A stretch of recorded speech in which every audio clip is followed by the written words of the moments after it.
فإنه من استحل شيئا خلاف ما في هذا الكتاب فإنه ليس يدين بدينه وقد رده كله،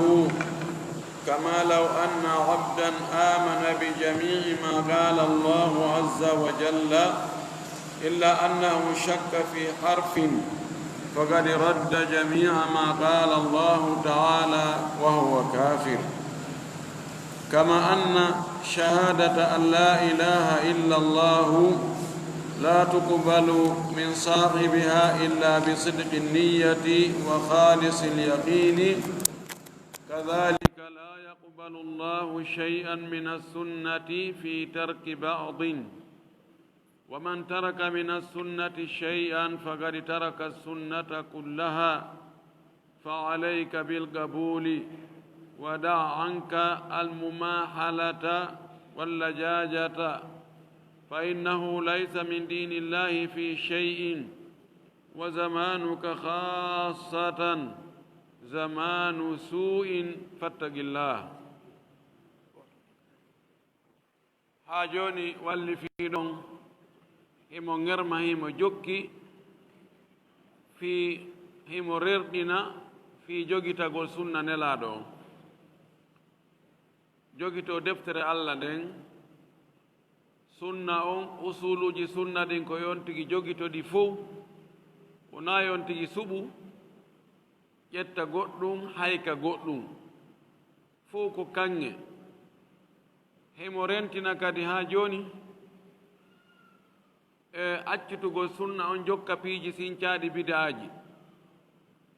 ɗo wona fi mantugol deftere makko nden no wowlirɗen gani, ko mantugol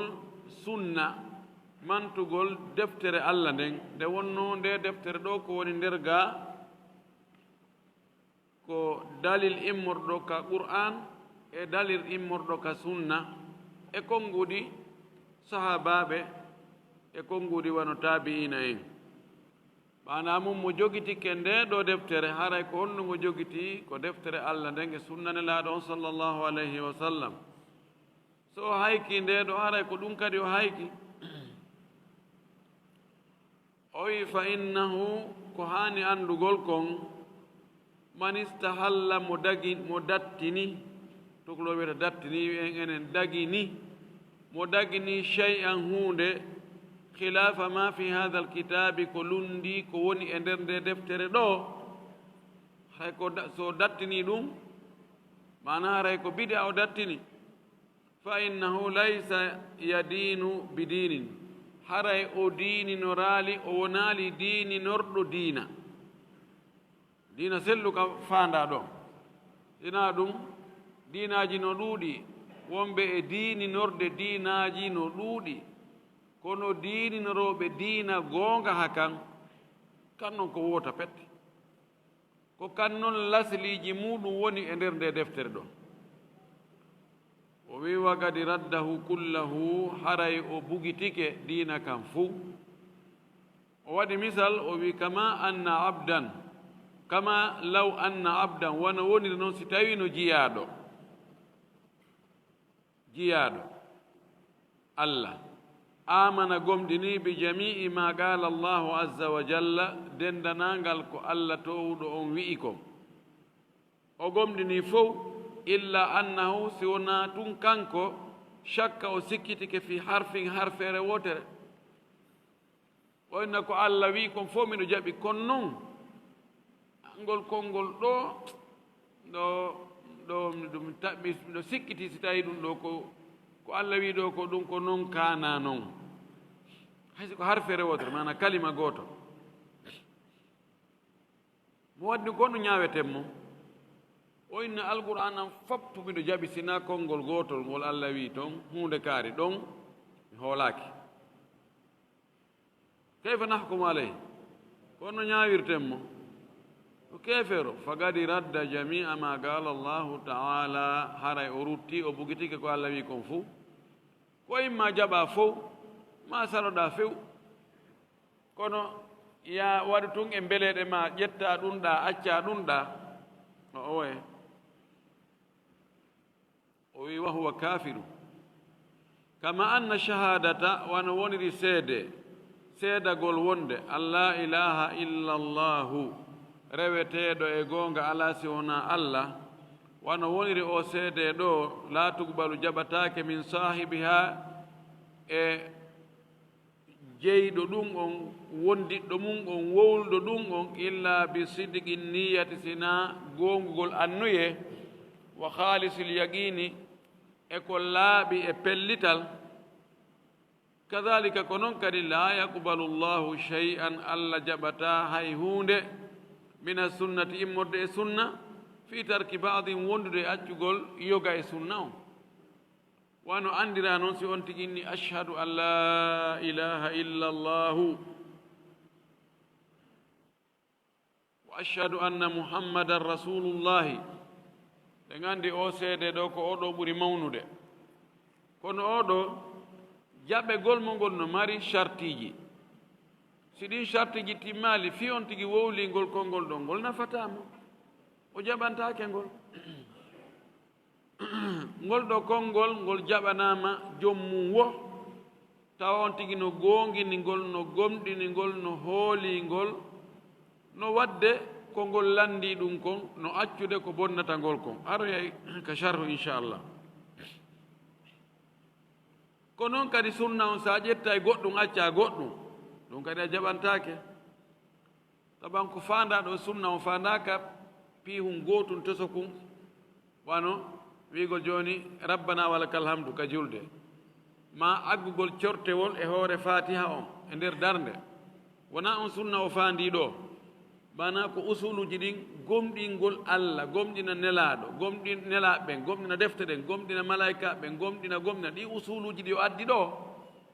sa ƴetti goɗɗi a acci ɗi e ko ɗum woni ko fandi a jaɓantake o wi man taraka min sunnati shay'an fakat taraka sunnata kullaha mo acci hunde e sunna o jaɓi ɗuma hare o acci fof so wi joni himo jaɓi ko sunna on addi kon fuu si wona zakatul fitri masalan wona kanko zakatul fitri jaɓano few hakkitanno makko ala hara o rutti sunna o ko waɗi konko o jaɓi ko mbo addi ɗum ko nelaɗo konko o bugitiɗon ko hombo addi ko nelaɗo jaɓantake mo yo jaɓan nelaɗo goɗɗum o bugito o wiyama ɗum ɗo ko gonga ma ɗum ɗo na gonga ma haray marsali marsilta noon fewu fa alayka bil gabuli no fawima an julɗo on an jiyaɗo on no fawima no waɗɗima jaɓugol wada anka terto almumahalata dukidede walla jajata e sonkidede terto duko waggol debatugol e ɗum ko ɗum ɗon no jeeya e kone majjinde yimɓen kadina yimɓe ɓe tawata ɓe muutaki e gandal imma ko ɓe jangi ko defte traduisade ma ko qissaji yimɓe ɓe jangi ɓe muutaki hay si tawi hiɓe jogi culture e ɗenɗe goo kono kal islam ɓe foora ɓe muutaki kono ɓe daro ɓe waɗa yorre guite ɓe wona débatugol e masalaji diina ɓe nonono ɗum ɗo probléme ala ɗum ɗo non c'est une idée ko idée noon no jaɓin ɗumannede na noon o wi terto ɗum terto dukkugol e sonkidegol e wiƴƴitagol ko tawata a muutaki e muɗum sena ɗon a yooloto fa innahu laysa min dinillahi fi shay'in sabu ɗum ɗo dukidegol e ka diina ɗo tawata on tigi muutaki e muɗum ma ƴetta goɗɗum acca goɗɗum ɗum ɗo minen jaɓi je suis d' accord ɗum ɗo kono ɗum ɗa non ɗum vraiment famali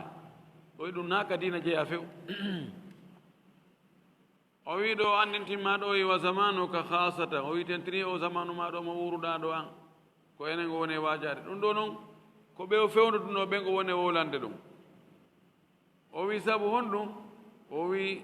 zamanu su'in o wi o zamanu mo wurɗaɗo ko zamanu bone yani boneji no ɗuuɗi e makko fitnaji no ɗuuɗi e makko murtaldu no ɗuuɗi e makko saliɓe sunna no ɗuuɗi e makko bidaji no ɗuuɗi e makko o wi ko ɗum nangu ko hiɗɗi kon ka aboubacry en nanguno ɗon omar en ousmane en ali en kaɓe nanguno jogii ɗon feŋi ɗon be almami ɓe nayo abou hanifa malik shafii ahmadou kaɓen jogitino ɗon an kadi wiccu nanga ɗon jogoɗa hasatte ken sina ɗum e o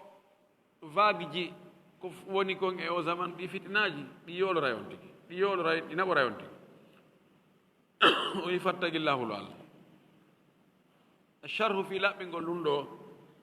ɓuri ni waɗo sharhu o wi قوله فإنه من استحل شيئا خلاف ما في هذا الكتاب فإنه ليس يدين لله بدين لون كونغول أي من خرج عن منهج أهل السنة والجماعة mo yalti e laawol yimɓe sunna yimɓe jamaɓe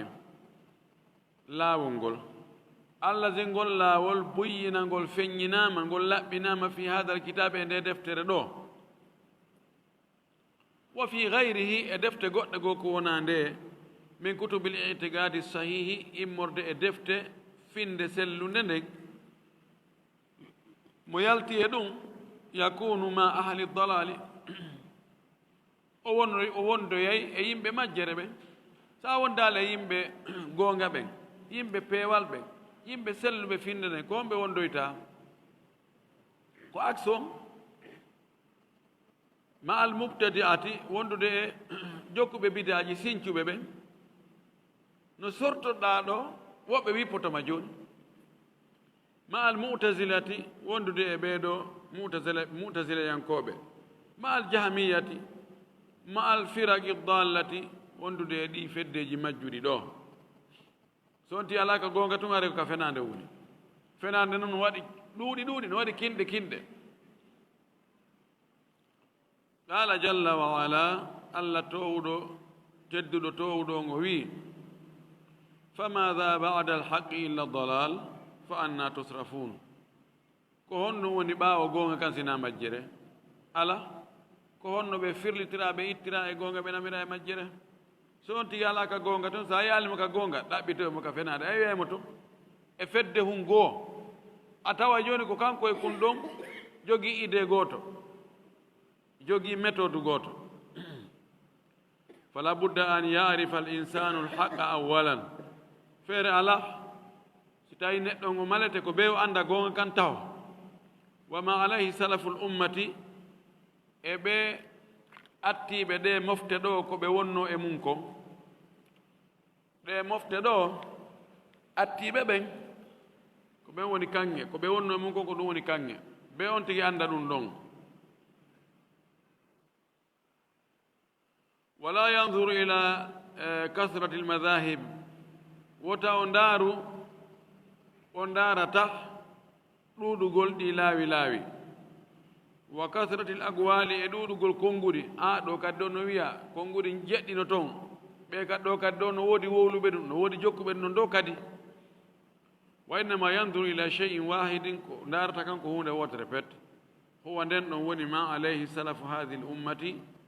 koko attinoɓe ɗe mofte ɗo ko wonno e mum ka diina amma affaire aduna ɗon ɗon yon tigi ndaaru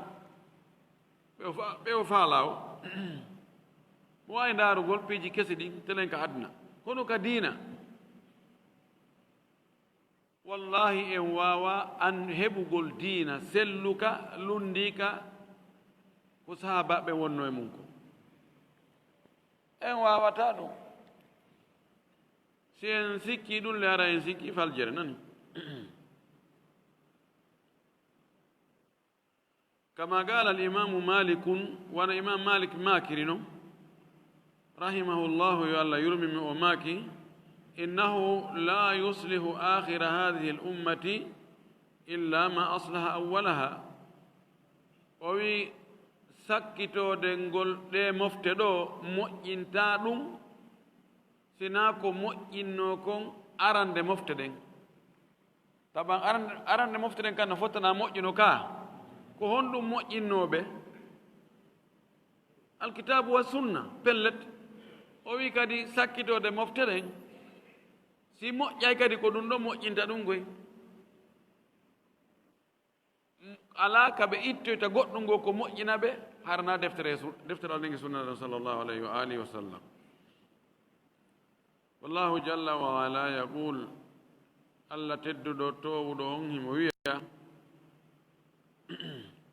والسابقون الأولون من المهاجرين والأنصار والذين اتبعوهم بإحسان رضي الله عنهم ورضوا عنه Allah manti ɓe ɗo si Allah manti goɗɗo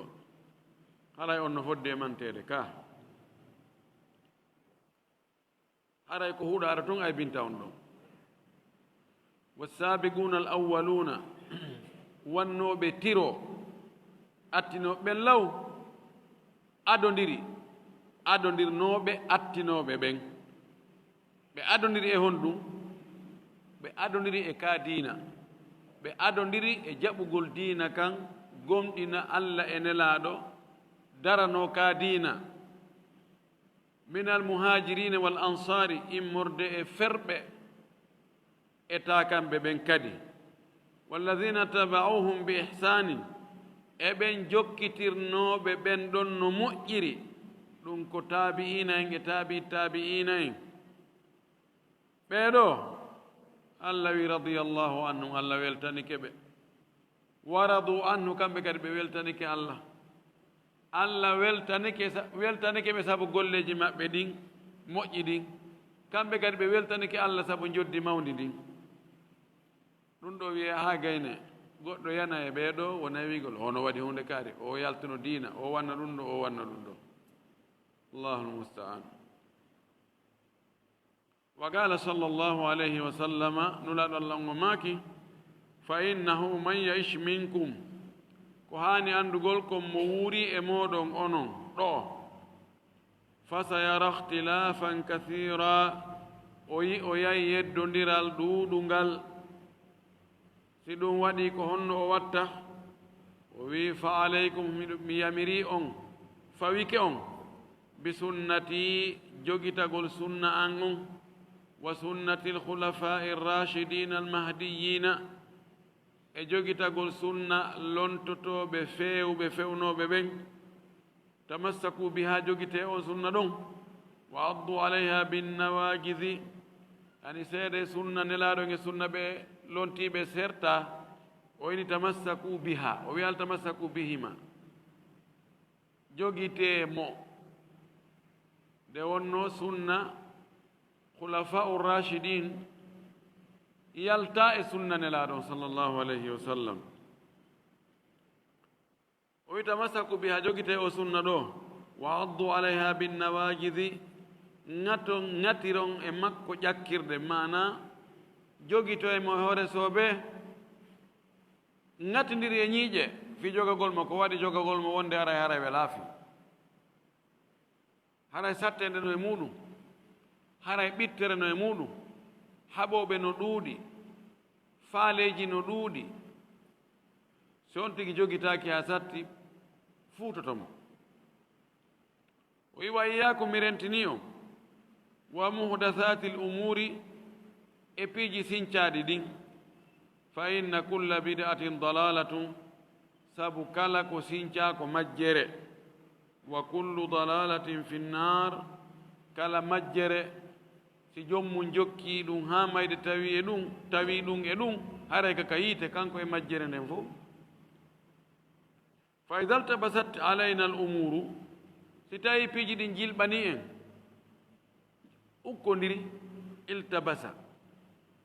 ko jillondirgol ɗum ɗa ɓornike dolo kon ɗum ɗa si tawi buutore ndin awa wanike guri nagge ngen bonoru ndun wanike guri mbewa mban iltabasa jillodiri ɗum ɗa ɓornike ɗum ɗa yiya to ina ko hunde kaari ni kana hunde kaari no nande hunde kaari dey he aɗo mi famali mi sikkuno ɗum ɗo nandanilan no wayita jilɓi ko on no watte wa kathrati diayatu noddanɗe ɗen ɗuuɗi publicité ji ɗin ɗuuɗi bo wi menen ɗo komin jokki kon ko ɗum woni soobe menen ɗo mo jokki komin jokki ko o waɗiri no wattiri ni ko tongi wonade ko aljanna o ko mayde wuri hattata ɗon ka gorol makko o naado e yimɓe guluji ha sabakari ka dewol makko guluji ha sabakari haray mo jogii ɗum ɗo e ɗum ɗo di ayat ko campagne ɗuuɗi o wi si ɗum waɗi falhamdulillah yettore wodani allah haray almahraju mawjudum yaltirgal ngal no woodi porte sortir no woodi ka yalti iwe e o jiɓi liɓi no woodi yaltirgal wa huwa ɗum le woni ngal yaltirgal ittiba'u lkitabi wa sunnati wa ma alayhi salafu hadi l umma ko jokkugol deftere allah nden e sunna nelaaɗo on e ɓe attiiɓe moƴƴuɓe ɗe mofte ɗo ko ɓe wonno e hoore mum kon no ɓen faamirno alqur'ana noon faamiri sunna noon on tigi yonnira ɗum ɗon ko jogitoo ɗum ɗo haray o yalti e jiɓiliɓe kono sinaa ɗum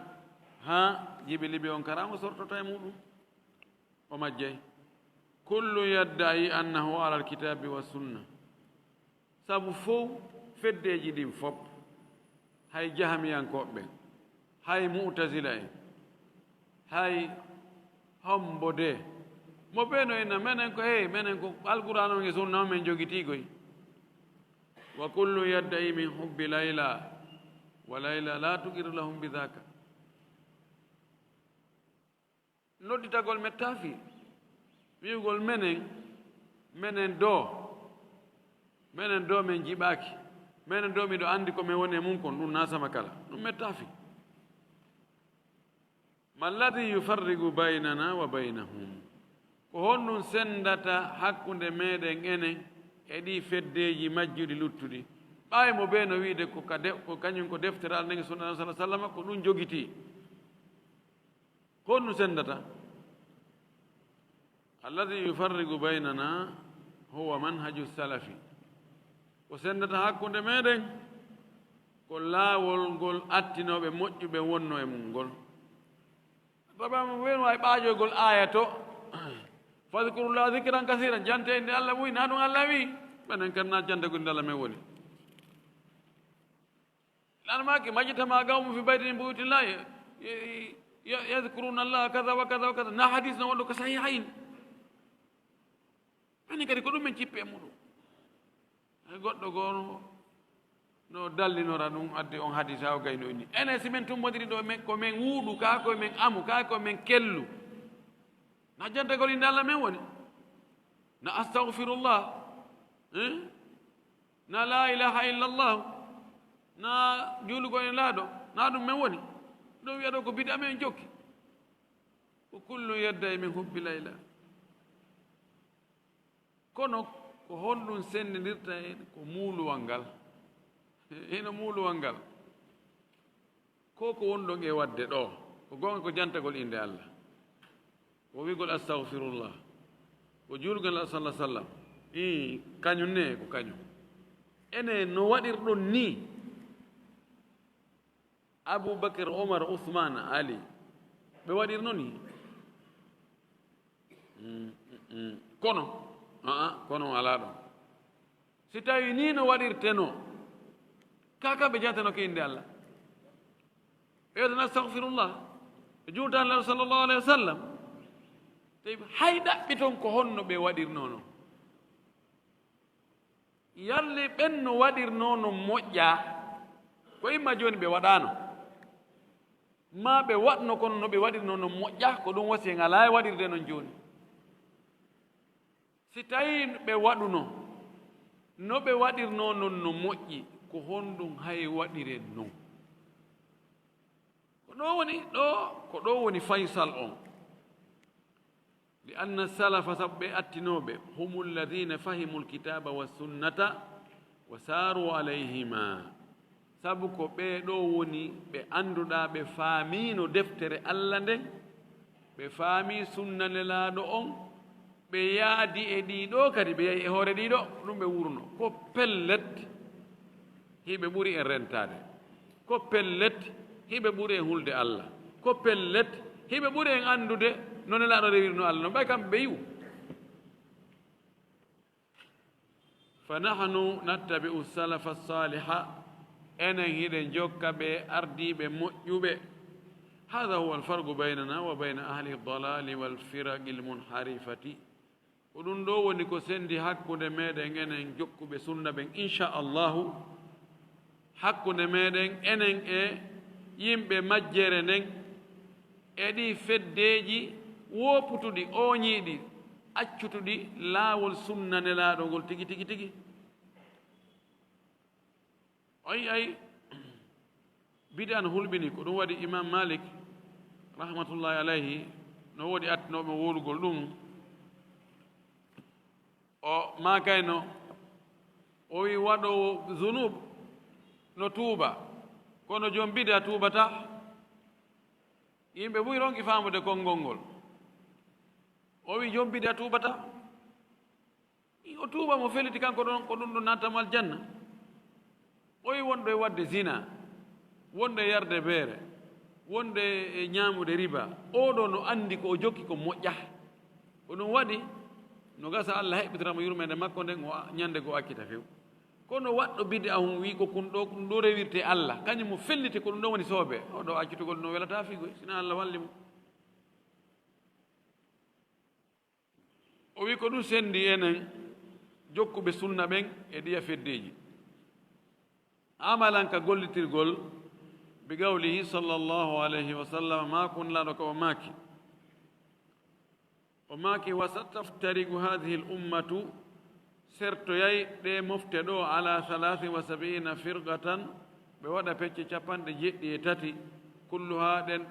ɗin ɗon feddeji fof finnaari naatoyay ka yiite illa wahidatan si wona fedde wotere pet qaalu sahaba ɓen wi'i waman hiya ya rasulallah ko homɓe woni nden fedde nde naatota yiite nene laaɗo qaalan laaɗo maaki nden fedde ɗon woni man kana ala mithli ma ana alayhi lyawma wa ashaabi ko on wonoyɗo on tumati e diina sifa kami woni e mum kanɗo hannde min e ɓe wondiɓɓe an ɗo alhaqu wadihum gon kan no feeñi wattariqu wadihatun laawol ngol no feeñi no henti no laaɓi liman talaba najata wonande ɗaɓɓuɗo daɗugol wallahu jalla wa ala yaqul allah tedduɗo mawnɗo on hino wiya fa imma yatiyannakum minni hudan faman ittabaa hudaya fala yadillu wala yashqa ومن أعرض عن ذكري فإن له معيشة ضنكا ونحشره يوم القيامة أعمى فإما يأتينكم مني هدى armande aroyka mo e moɗon aroyi e moɗon immorde an peewal iwa an yahoya e moɗon si ɗum waɗi faman ittabaa hudaya mo jokkoyi peewal angal fala yadillu wala yashqa o majjata o malkisataake waman arada an dhikri mo ɗuuroyike waaju angum mo ɗuuroyike diina an kam mo ɗuuroyike deftere anden fa inna lahu maishatan dankan haray hino woodani mo nguure ɓittuɗo wa nahshuruhu yawma alqiyamati ama ñande dargal men mooɓoyamo tawa ko o bunɗo nden ñande ta o yiyata ko haana yi'eede kon qawluhu khilafan lima fi hada alkitabi yani ko faandi ɗo khilafan koko lundi lima fi hada alkitabi ko woni e nde deftere ɗo min usuli l aqidati immurde e lasiliji e daƴƴe e bindeje finde nden wa laysa min kalamihi huwa wona haala kanko ka wowli ko na siyaagu makko on dey wa innama ما في هذا الكتاب هو من كتاب الله وكلام رسوله صلى الله عليه وإنما ما في هذا الكتاب هو من كلام الله وكلام رسوله صلى الله عليه وسلم وكلام السلف الصالح هذا الذي في هذا الكتاب ويكو فاني مولوندي كوني اند دفتر دو كو هاراي او يالتي كدينا هاراي او دين رالي دينا سلوكا وفاني كو لاسليجي وندي كدفتر دو دين لاسليجي فينديجي دين sabuna ko woni lasriji wondi ka nder fin deftere ɗo ko immorde e deftere Allah ne ko haala Allah e haala nelaaɗo Allah on e haala moƴƴuɓe attinoɓe ɓen ko ɗum woni ka deftere ɗo qawluhu laysa yadinu lillahi bidini li annahu ala manhaji ahli dalal sabu oɗo ko woni e laawol yimɓe majjere nden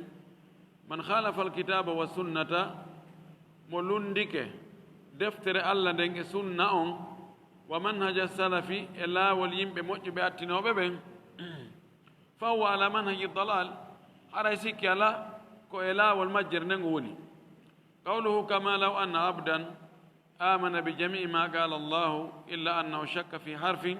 la budda min al imani bilkitabi kullihi feere ala so on tigi wona e julɗo ko be o gomnina deftere nden fuu alqur'ana on fof makko wa bi sunnati allati kana alayha arrasulu wa ashabuhu kulliha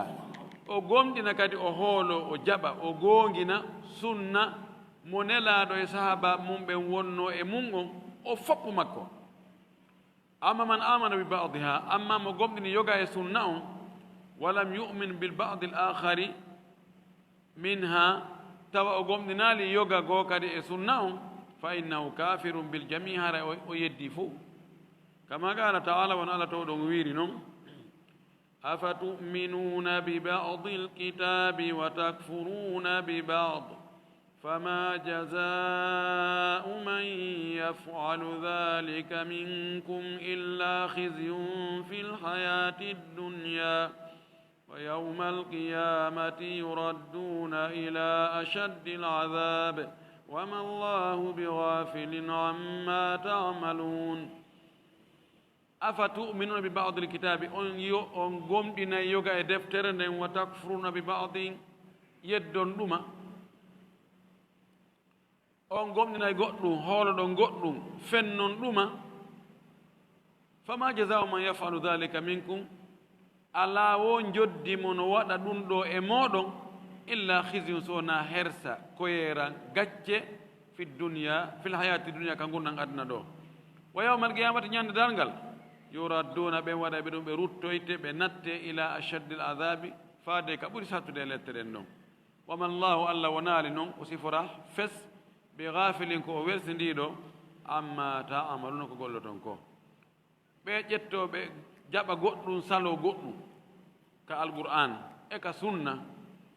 ɓeɗo ɓe ɗayni hoore maɓɓe ɓeɗo allah hoynaɓe jasinaɓe gila ka aduna ga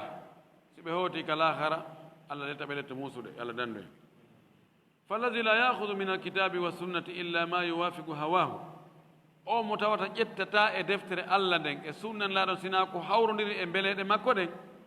wa yatruku ma halafa hawahu o terto ko lundi mbeleɗe makko ɗen ko hada mithlu ahli lkitabi oɗo no wawi yimɓe defte ɓe yaɗa ɓe allah sifi ɓen qala taala allah towɗon o sifane fi ɓe yimɓe defte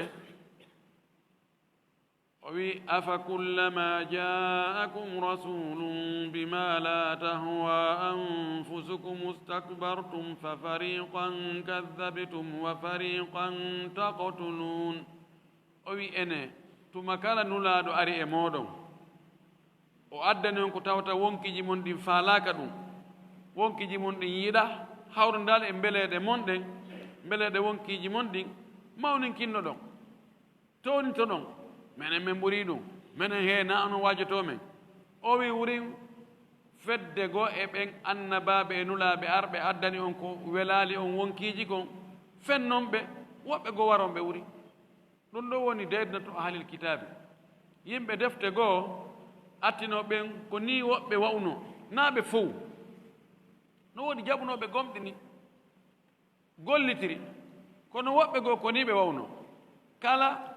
nulaaɗo maɓɓe on ko addani ɓe tawi ɗum ɗo no hawrondire ko ɓe faala ko ɓen na wala waɗo no faami ɗum ɗo probléme ala siko ɗum ɗo yeddude ala e muɗum so addoy noon ko ɓe faalaka a wawi o jogii kadi o addi yeddodire ɗum ɗum yo terto ɗum ɗum ɗo adday gere ɗum adday sonko ɗum ɗo lancay ɗum ɗo yo terta hii ko goonga goy kono ayi no ɓe wawno noon ha joni no waɗi wawɓe noon wallahi haray ɓe girri ɓe anndi gonga goonga kono ɓe salo few ko waɗi hawraali e mbeleɗe maɓɓe ɗen imma memi intérêt hoy ma addi kurtu hoy mo waɗi ɗum ɗo ara o wayiwa ɓe togoy o wi hadihi siratu kuffari ahli lkitabi ɗum ɗo woni e sira woni gurdam woni mbaadi woni jikku heeferɓe ɓen ka yimɓe defte naaɓe fof ko heefere maɓɓe wayni annahum no kamɓe innama yahuduna anndu ko ɓe ƴettayno anil ambiya'i ga e annaba ɓen ma yuwafiqu ahwa'ahum koko hawrodiri e mbeleɗe maɓɓe kon tu wa ma khalafa ahwa'ahum ko lundi mbeleɗe maɓɓe kon mimma ja'at bihi l ambiya'u ko tawata annaba ɓen addi kon fa imma an yukadibu bihi imma ɓe fenna ɗum wa imma an yaktulu nabiya alladi ja'a bihi ma ɗum ɓe wara on nulaɗo addiɗo ɗum o takhalluse makko imma ɓene nagonga minen hakkitanama min jaɓata few lutta kus ma ɗum adduɗon ɓe hende ɓe waramo wa kadi qatalu min al ambiyai man qatalu ɓe wari e annaba ɓen ɓe wari li annahum khalafu ahwa'ahum sabu annaba ɓen lundike mbeleɗe maɓɓe kamɓe ɓeeɗo wa qala taala allah towɗo mo wi kadi fayi kullama ja'ahum rasulun bima la tahwa anfusuhum fariqan kaddabu wa fariqan yaqtulun tuma kala nulaaɗo addani ɓe ko wonkiji maɓɓe ɗi yiɗa woɓɓe goo ɓe wara woɓɓe goo ɓe fenna ɓe woɓɓe goo ɓe wara ɓe hadihi tariqa tun ko ɗum ɗon laawol maɓɓe ngol falladi yahudu min alkitabi wa sunnati ma yuwafiqu hawahu o mo no ƴetta ka deftere allah e sunnane laaɗo ko hawrodiri e mbeleɗe makko ɗen wa yu'ayyidu manhajahu ta ɗum no sembini laawol ngol on e mungol wa tariqatahu wa yarfudu kono o salo o bugito ma khalafa hawahu wa manhajahu ko lundi mbeleɗe makko ɗen e laawol makko ngol fa huwa mithlu haulai oɗo no wawa ɓeeɗa yu'minu bi ba'd alkitabi mo gomne yoga e deftere nden wa yakfuru bi ba'dihi mo yedda yoga goo wala yanfa'uhu annahu amila bi ba'd alkitabi nafatamo tun ɓay o golliri yoga e deftere nden li annahu kafirun bil jami sabu ko o ñaawete ko o fennuɗo fuu fihi mo juulude ma mo horude ma o hajjoyi ma o waɗi ɗum ɗo ma o waɗi ɗum ɗa kuntu kun o golli ɗon kun nafata ɓay o fenni to fopp yooloto huntere diina e huntere janngal nafata si hewtoyaali si timmaali fof tawntigi fuɗɗo kisa qawluhu faqad radda jamia ma qala allahu wa huwa kafirun man radda harfan min alqur'ani fa huwa kafirun mo rutti bugitiki harfere wotere alqur'an hara woni kefeero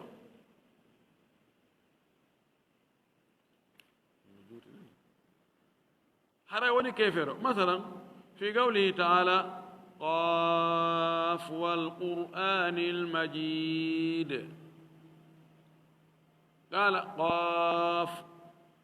on tigi in hadi laysat min alqur'an na qur'ana ni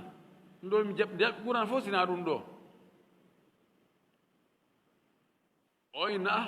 wal qur'anil majid takfi yoni in bismillahi rahmani rahim wal qur'anil majid titɗo no qaaf mo wi ɗum ɗo ko on ɗum o ñaawete hara woni kefeero mislu man qala sifano ɓe wiwɓe qul huwa allahu ahad ɓe wi nagol jooni wi en qul huwa allahu ahadu o wi fagala oɗo o wi qul hadihi laysat min alqur'an ɓeyi ɗum ɗo na qur'an ɗum ɗo ko nelaaɗo wowlana direct nelaaɗo wi'uɓe كونك القرآن هو الله أحد قل أعوذ برب الفلق أنتم أعوذ برب الفلق أعوذ برب الناس قل أن أجندون دون القرآن كون لا دولنا يو يتا يو يتوي تنان نودي ينورون كا بالي باتل موجو أودو أوين نقول هذه ليست من القرآن فهذا كافر والعياذ بالله لأنه رد كلمة من كلام الله سبب بوكيتك وفني حال الله أو رد حرفا قوله كما أن شهادة أن لا إله إلا الله لا تقبل من صاحبها إلا بصدق النية وخالص اليقين لا إله إلا الله هي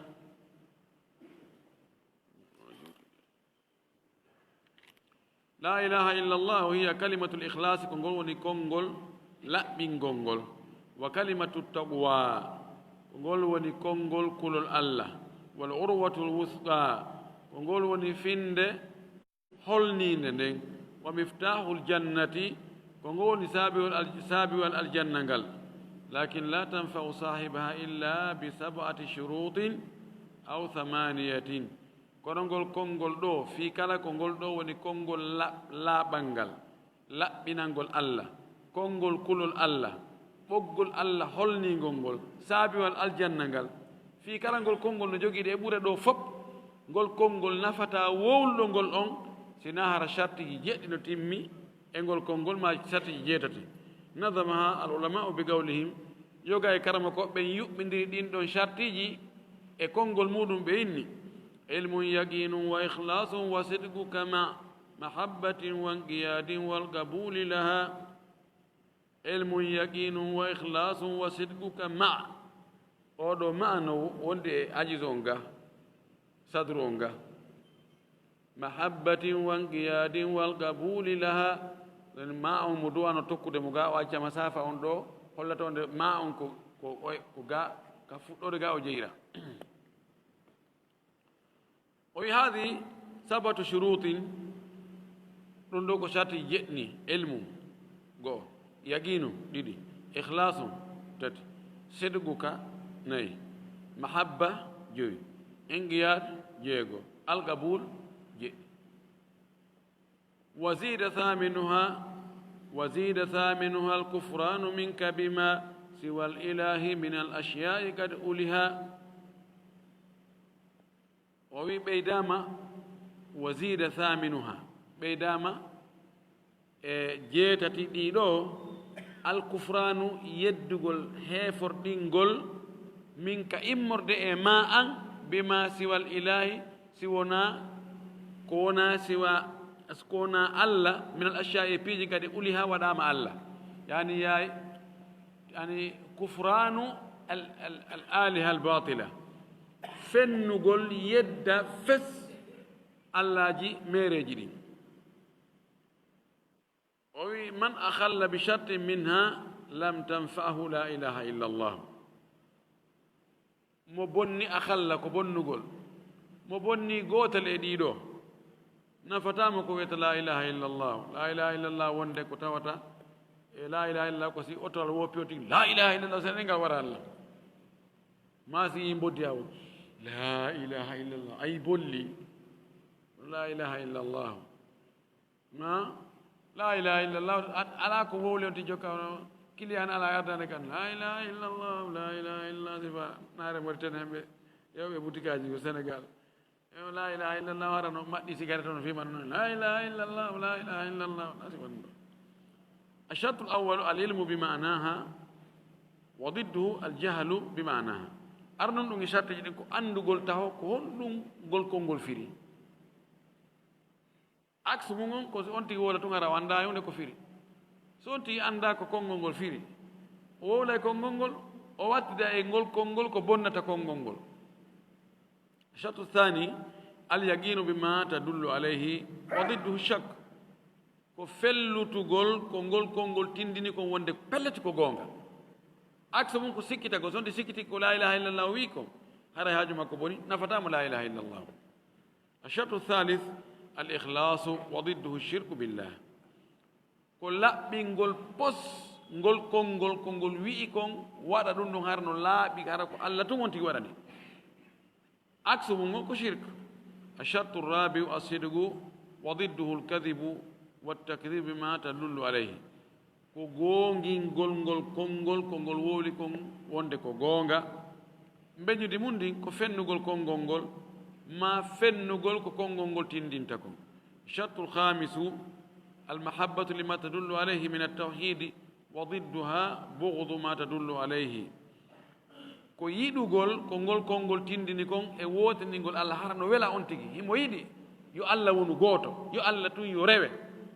mana Allah wongol goto kan dum kan Allah kan ko goto kono wadugol yimbe ben fof tagon ne fof wadugol Allah goto on ta dum no wela on tigi ka wonki tawhid on ta no wela on tigi na gol o tawhid dum gadda yedondidal modi on kada kenen dum yo kempi akhlaq e dum do ko nande dum do yo tawonti dum no weltori no welam mbeñude muɗum si wonti no tikkani kongol ngol tindinta ko ngara e marsali الشرط السادس الانقياد لما تدل عليه وضده الإعراض عما تدل عليه ko ɗoworgol yankinano kongol tindini ko no lappani ɗum daande no wasi tawi ɓoggol humama ka daande on tigi hara na poɗugol dey ha gaɗa ko on tino yahde no ɓoggol ngol no lofi e junngo ɗowowo ɗum e inqiyad na yon tigi ɗuuro de ko konngol ngol addi ko nano hare marsal الشرط السابع القبول لما تدل عليه وضده الرفض لما تدل عليه ko jaɓugol ko konngol ngol tindini kon jaɓa e aksu mum on ko salagol si on tigi wowli konngol kono o jaɓali konngol ngol tindini kon haray ɗon kadi marsali الشرط الثامن الكفر بما يعبد من دون الله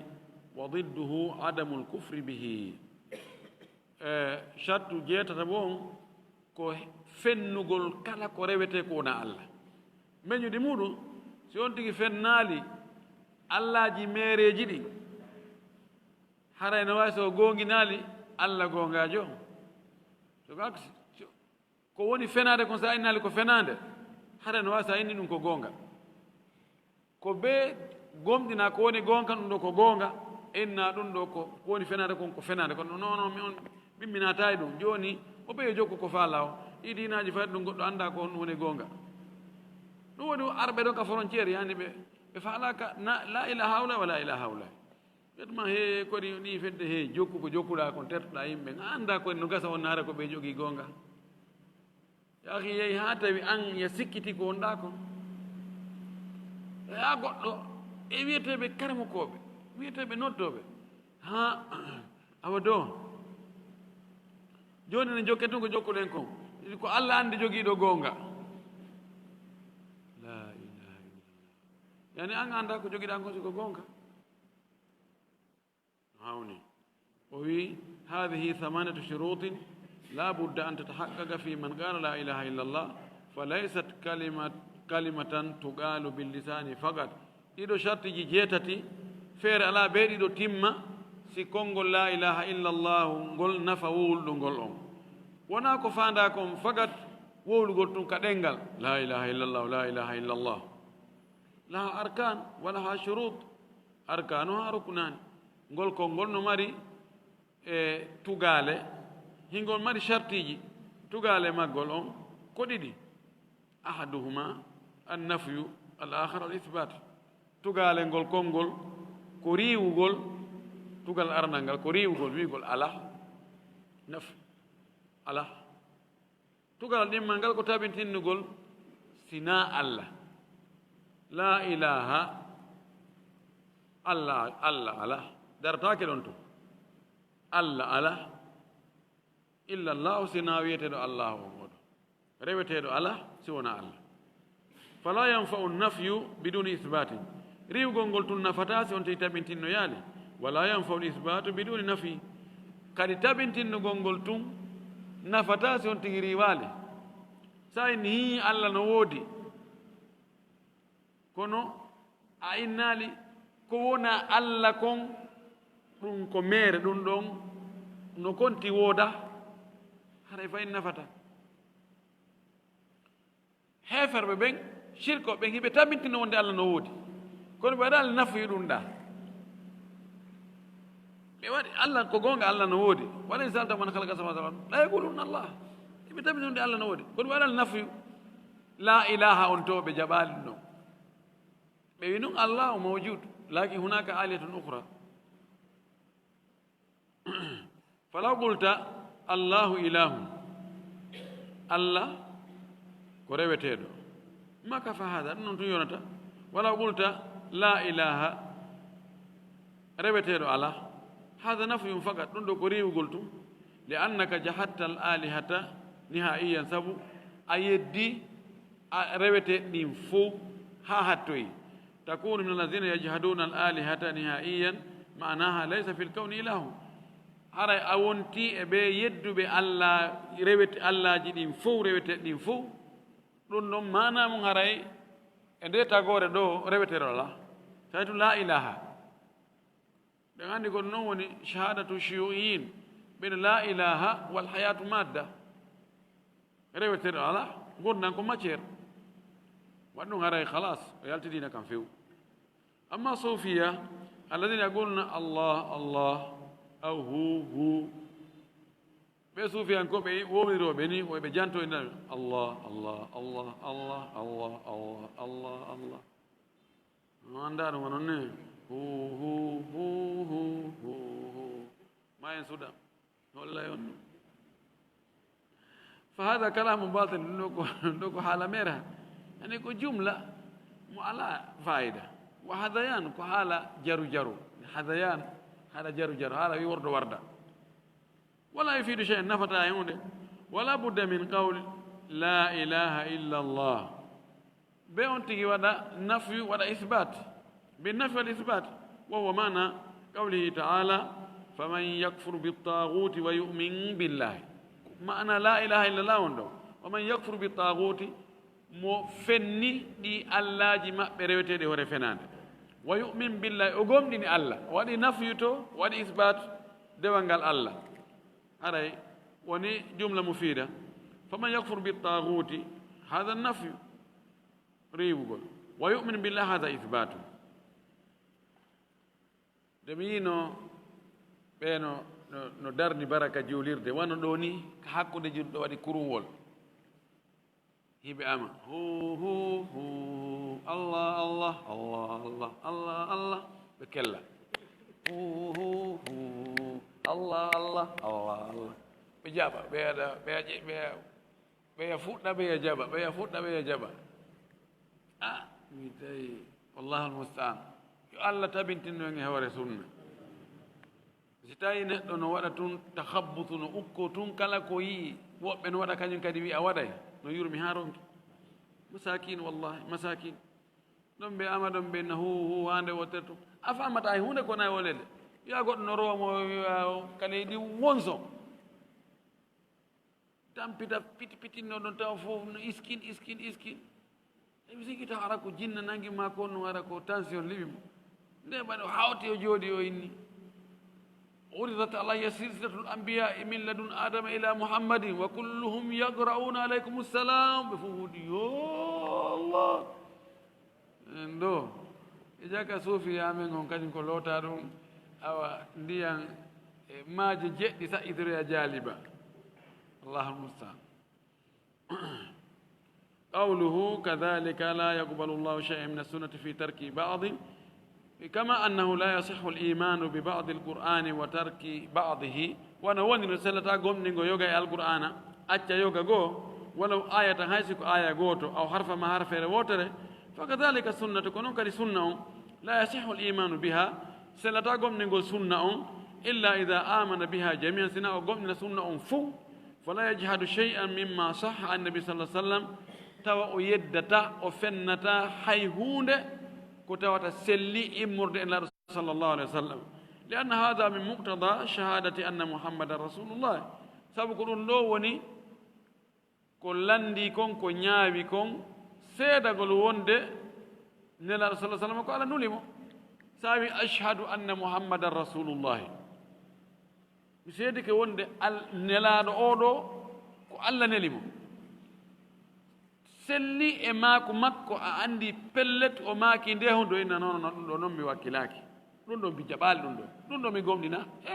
ɗaawino ya seedi ɗo a fenni ko honɗum men ƴettante mum ko ɗum ɗo ka ko ɗum ɗo par ce que ɗo kam wiɗa a seedi keɗo ɗum ɗon no landi wonde o mo seediɗa wonde ko Allah nulimo ko woli kon fof haray ko immorde Allah ko goonga ka fennuɗa ɗo waɗi nasu fof ko manɗa ko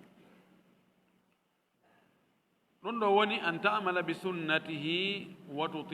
tuti'ahu ko nde gollitita sunna makko on ɗoftoɗamo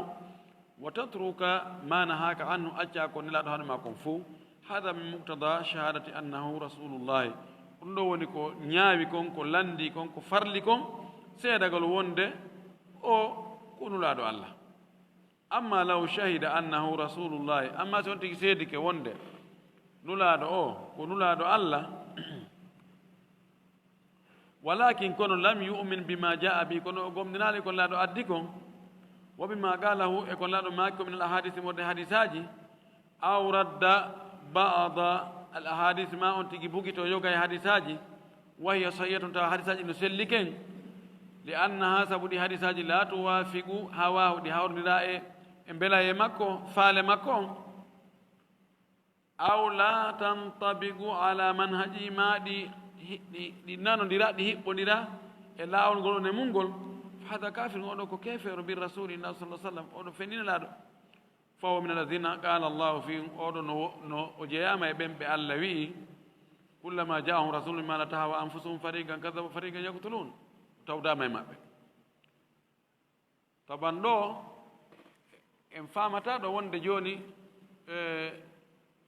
wono aimma en hadis ara ɓe hara ɓe gollitirali mo ina ye awa kadi raddu hadis nabi sallam halas kamɓe no wawi on hadis laawol ngol o rewi ngol ha hewtiɓe ngol sella no wawi ma hara ɓe firi hadis on mana goɗɗo go wana imam malik waɗiri ta'wil albayani bil khiyari ma lam yatafarraga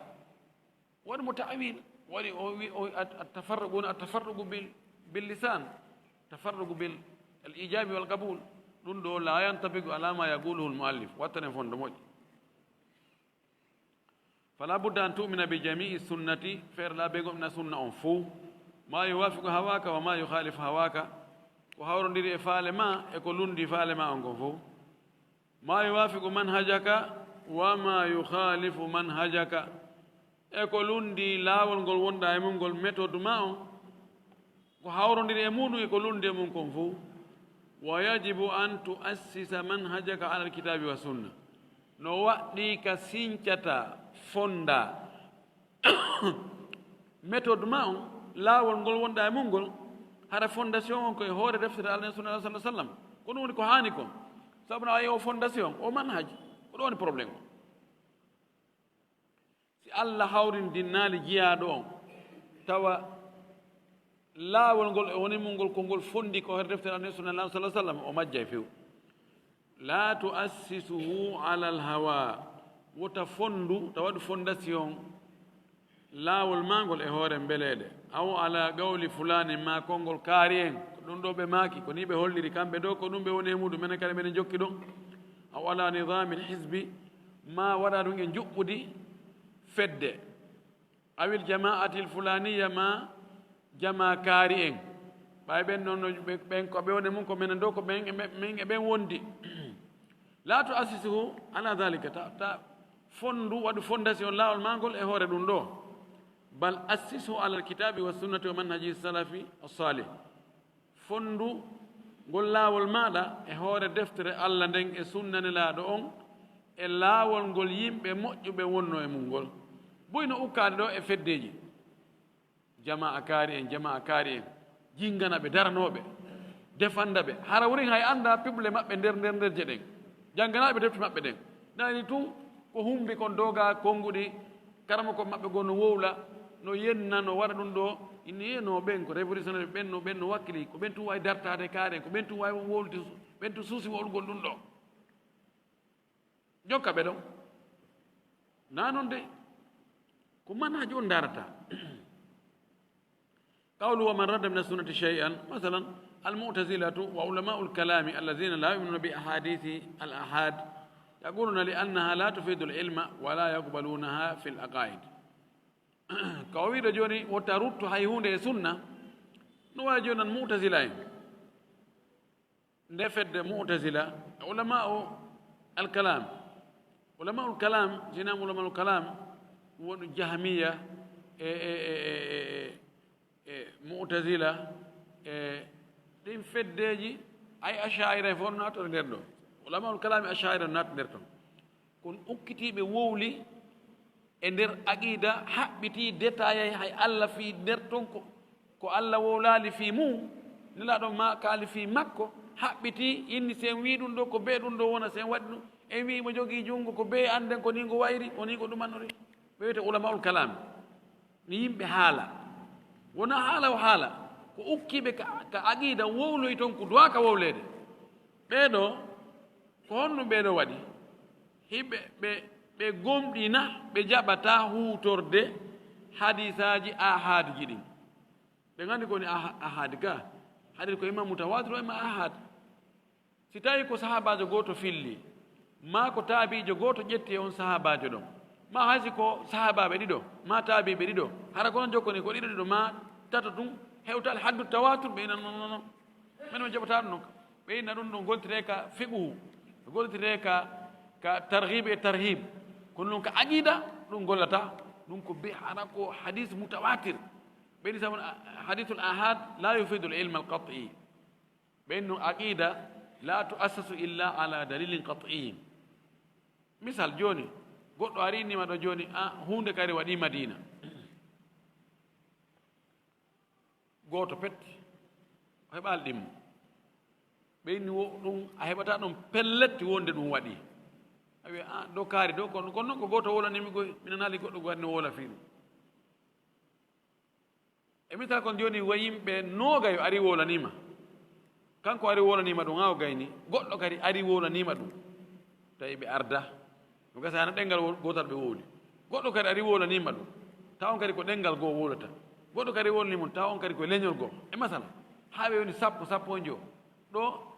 la tashukku fi thubuti al hadith a sikkirta ko wonde ɗum ɗon waɗi ka ɗum wiyete almutawatir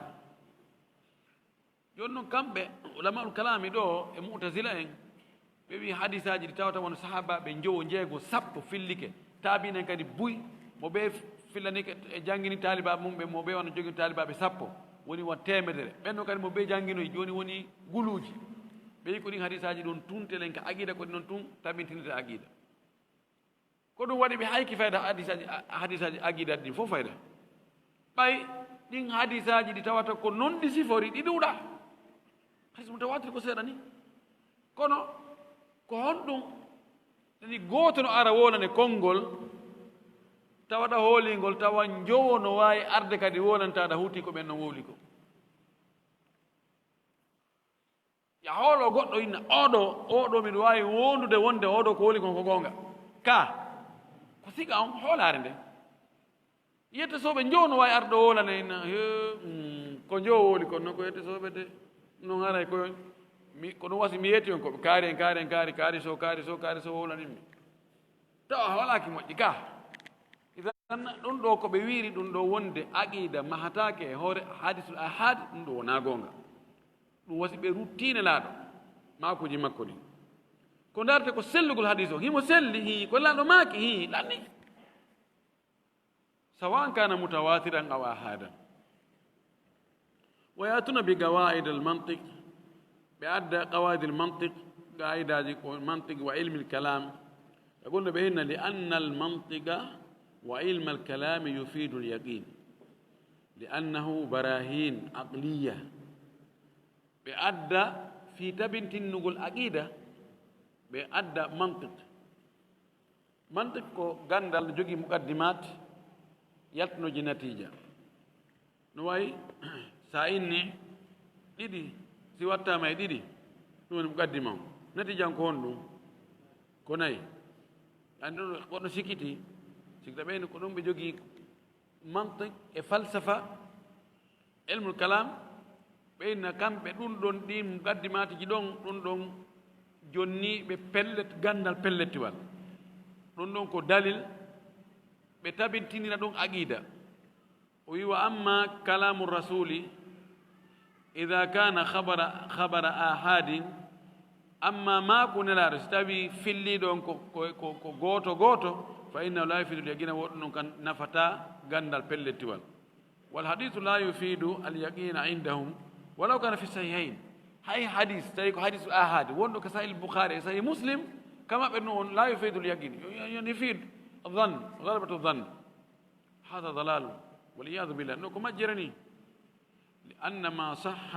عن الرسول صلى الله عليه وسلم فإنه يفيد العلم ويفيد اليقين سبق سلكم إن لا نوند أماكي رندو نفي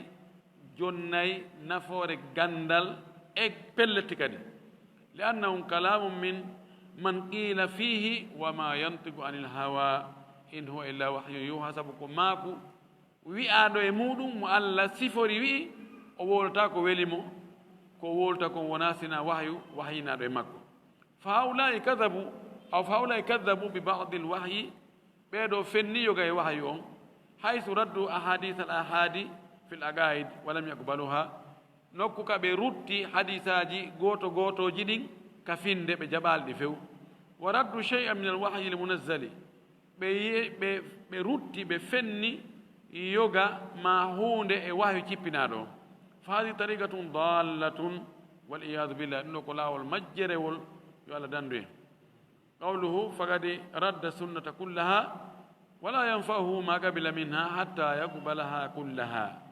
nafatamo ko jabi ko yoga e sunna on qaytungo bugitike ɗuma ha o jaba fuu qawluhu fa alayka bilqabuli wada anka almumahalata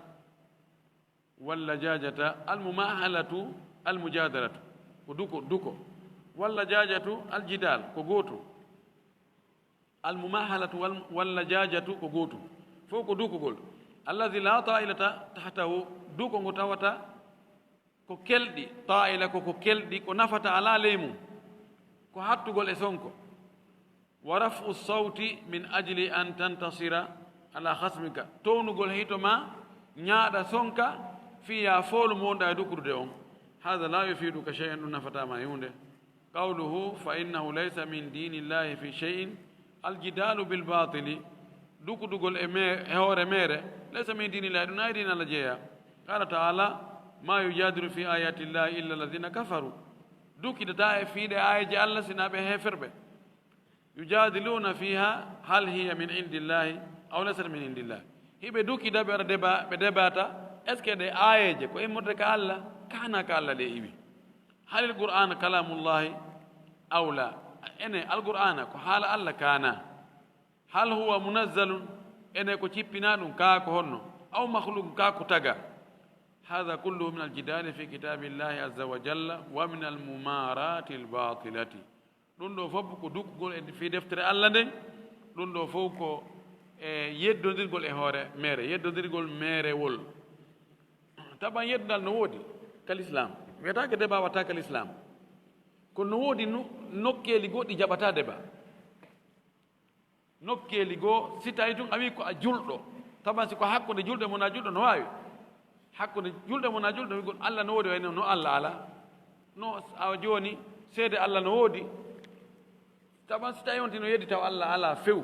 addantama aya qur'an wona hadis addantama ko adilla aqli addantama a jooni allah ala hi ene hunde no moƴƴina hoore mum oya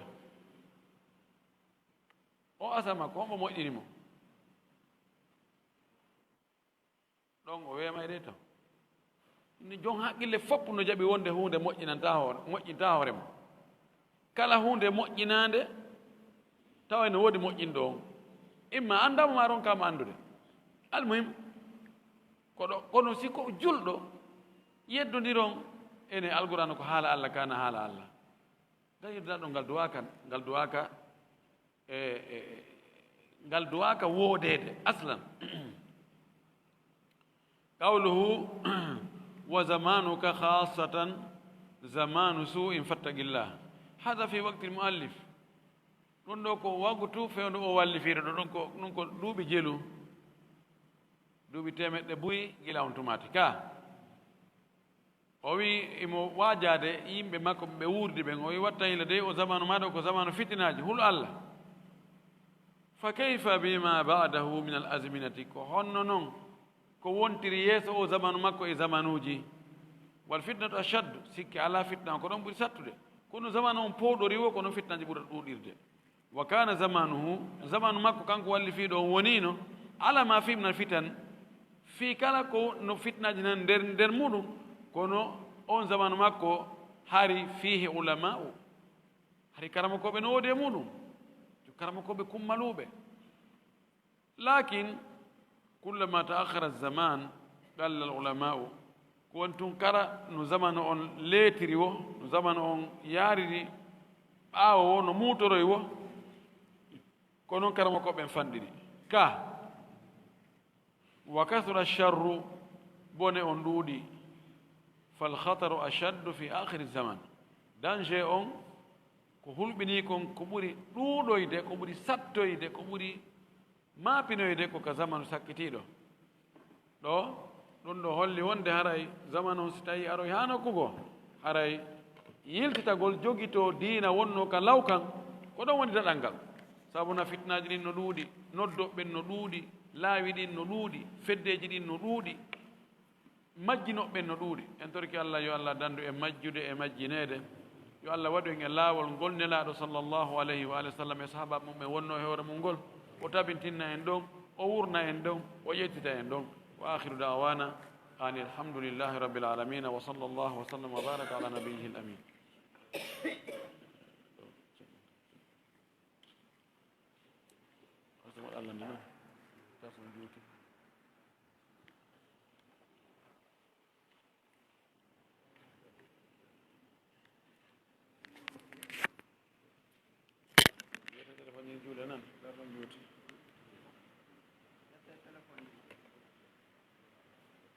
كل يأخذ هاتفه